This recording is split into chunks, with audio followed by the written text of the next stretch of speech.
this image download link in description.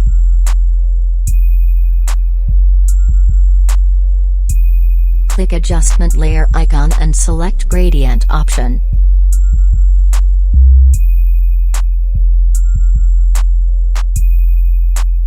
Now change the style to the liner, and you change direction.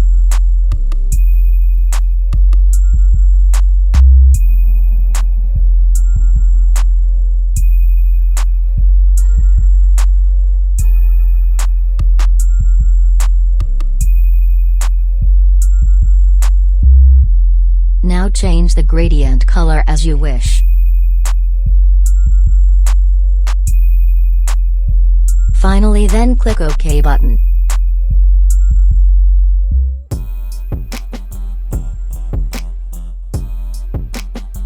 Now select gradient layer and click blending mode. I choose soft light mode, because one fits so well.